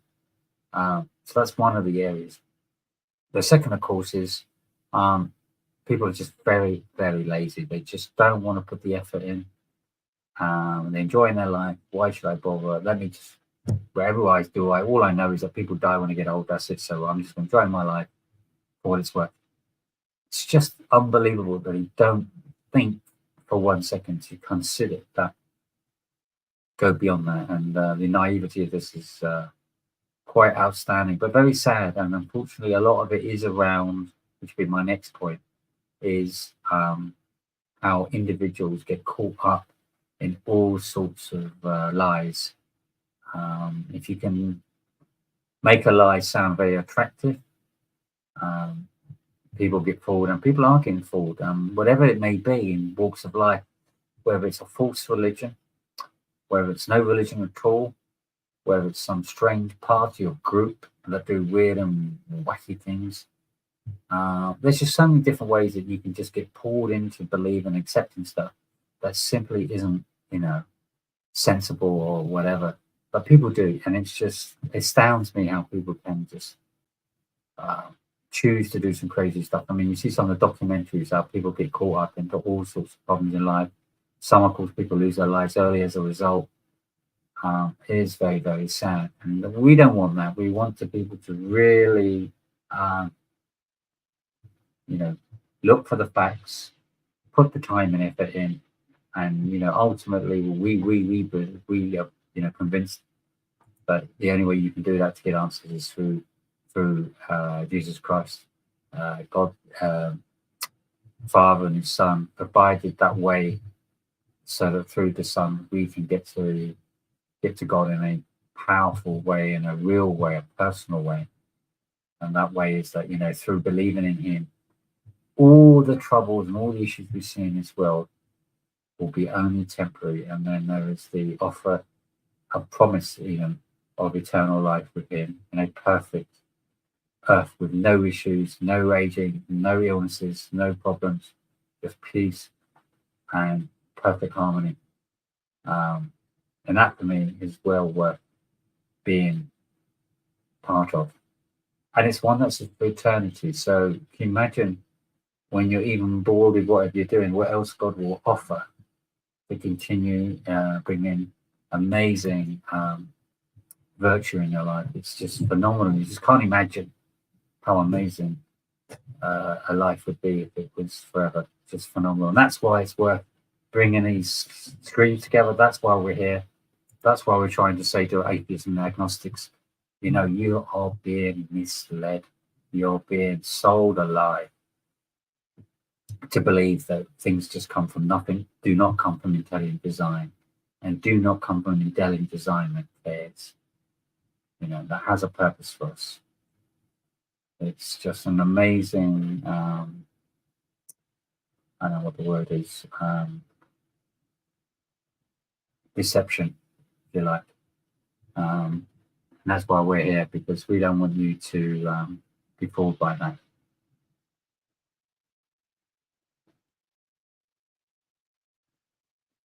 Somebody in the panel got lost, so I don't know what it's all about. Anyway, not sure what that's all about. Interesting comments. We may wrap up soon because we are coming to 10 o'clock. That's a couple of hours, unless somebody comes on.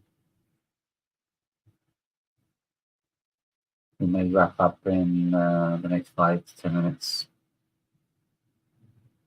One of the things I wanted to briefly mention, which has always been a thing that, again, a major misconception is, as much as science is leaning further and further towards intelligent design, science, when you go to school and colleges, it still tries to frame it that, you know, if it can't be proven by science, then it's not something that you could hold to and you could be convinced of.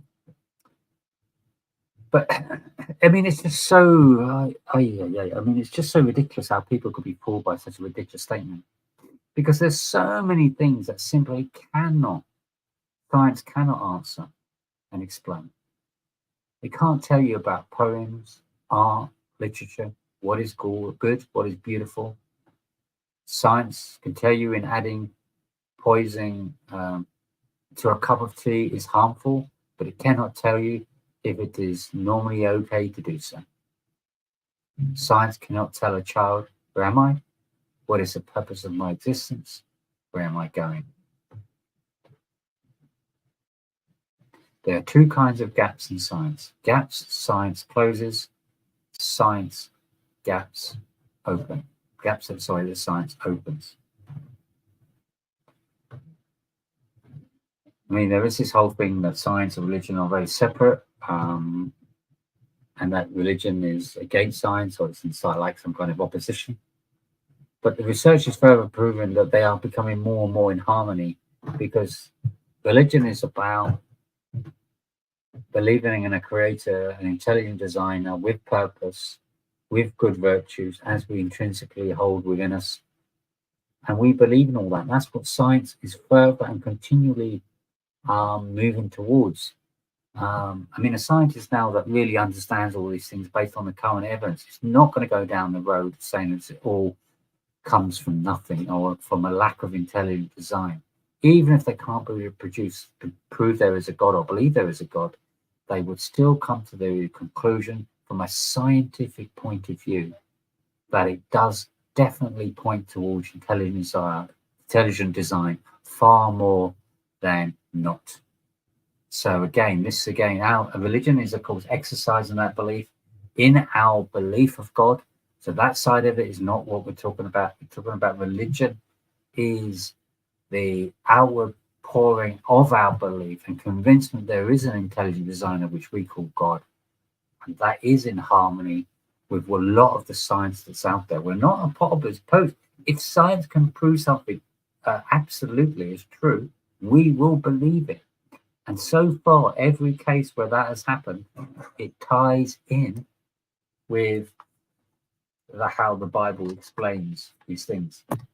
Of course, the Bible doesn't go into the same level of detail, because we know if it did, the book would be about 50,000 miles long. It would be just, you know, it's not a book of every single thing and every detail. I mean, just to explain the cell itself would be 1,000 pages long. So, of course, it just gives us a top level. But what it does do, what it does claim and what it has documented has been proven and supported by science thousands of years later. And that's the important thing. The evidence of a new earth, the evidence of how things are formed are now thousands of years later proven by science, supported by latest scientific discovery. And that's where we see the harmony between religion and science.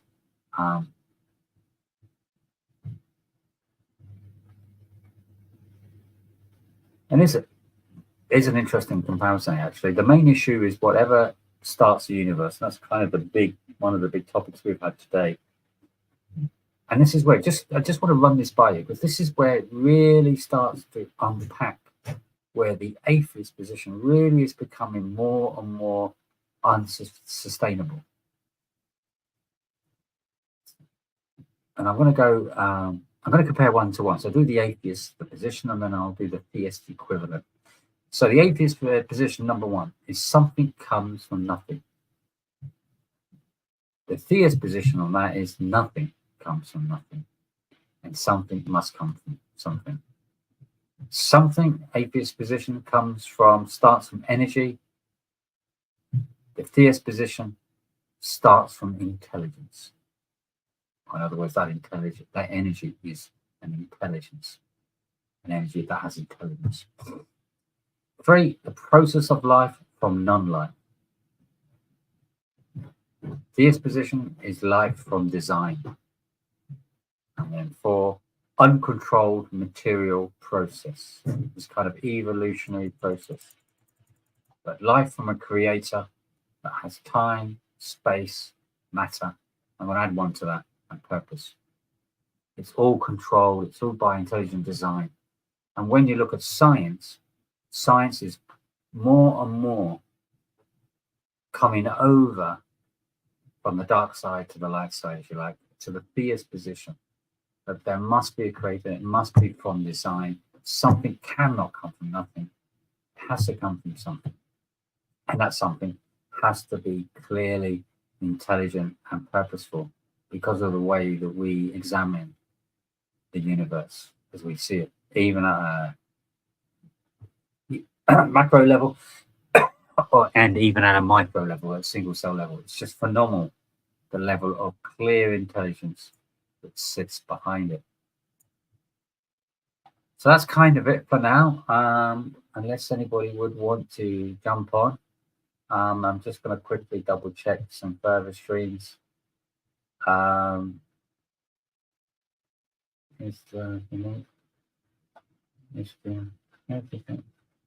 Yes, why are some people so angry? I do agree. It's very sad. Yes, Jesus is always good to us. His love for us is stronger than anything. And this is absolutely the point. You know, we have part of our, I know you think what's this got to do with the atheist stream. It is because the evidence of Jesus is a strong case against atheism. And once you find that Jesus is real and the evidence is clearly there, it doesn't stop there, because Christ is still alive, and he does work in our lives for those that generally seek him. So we really do recommend you to what's the good word? Pray to Christ. Reach out to Christ. Reach out to Jesus, and he will definitely answer your prayers.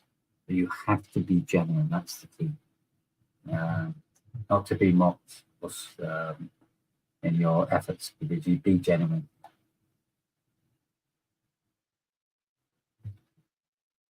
Yes, that's part of our unique, that there is grace and mercy, and we should confess our sins to God. Absolutely. That's part of our genuine walk. You know, God doesn't want a God that creates individuals that he wants to belong with, that aren't genuine, that surely appreciate, respect God, own up to their sins, confess their sins, be genuine to God, and be as righteous to him. And he will answer you, and he will be there for you. And that's the evidence we have as Christians. And I don't want to say too much about this, because this is really what the Friday night streams cover. That it is all about the evidence of God in our lives through Jesus. And that's why we believe there is a God. I don't know how much more to say, but again, that's Friday nights for that. Just going through now very quickly. Welcome, Lee. I don't know if that's that lovely picture of yours is you. Let us know, maybe in a private chat. But I would like to meet some of you guys. You know, maybe we could set up a Zoom call or something for those who want to just show themselves. And obviously, you can do that privately. I appreciate you may want to keep your identity anonymous to to the public, but we would love to meet you one if you could. I mean, it's fine if you don't want to. I'm not putting you under any pressure, but they're just such a wonderful set of people I can see in here. But it's it would be nice to maybe meet, even if it's not in person, at least on a video call.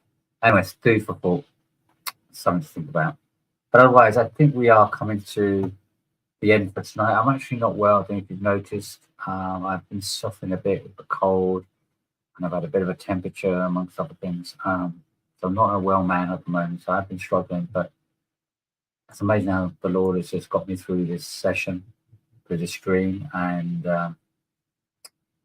it's just been great to be part of this team, a part of what we're doing here. As I say, this is reaching out to thousands upon thousands of people. It's a phenomenal success in terms of reaching out to people, and we know if we can reach out to so many people, then thank you, Unique. It's very kind words. Yeah, I was a bit struggling, but I think that it's not me even. I think the Lord is just helping me through this and getting me to say the right things at the right time. Wonderful Lord we have. But atheists, we do want to have some discussions with you, and AC, hopefully we'll come back to you as well. But otherwise, we're going to call it a night. I thank you so much for all those who have been part of the support. Absolutely phenomenal support. I cannot give enough credit for all you guys. It's just phenomenal. So thank you all. And I will bid you good night. And all those who are watching on the recorded videos, YouTube, I hope you enjoy it. I hope it does move you in the right way, make you stop and think. And if you want to ask questions, if you want to get involved, by all means, you can Google us. We're on a Thursday night. Operation Stephen. You can join the stream, and by all means, if you want to ask some questions and need answers to whatever, you're more than welcome. Just one small thing: you need to be respectful, and we need you to curb your language. We had one guy on tonight who was unfortunately very angry, and I sympathise why he's so angry. It's a very wicked world we do live in. A lot of bad people, but we can't have people swearing and doing that kind of speech here. So I'm sorry we had to let him drop him off the stage. But this is the problem. People are very angry because we are living in a very, very evil world, and I do sympathise with him. So if you are listening, I've forgotten your name. I do sympathise with you. This is why we say speak to God, pray to God, pray for him to help you, and I promise you he will answer your prayers. In that kind note, I bid you all good night, or good morning, or good afternoon, depending on which part of the world you come from. But have a great day, great evening, and till the next time, God bless.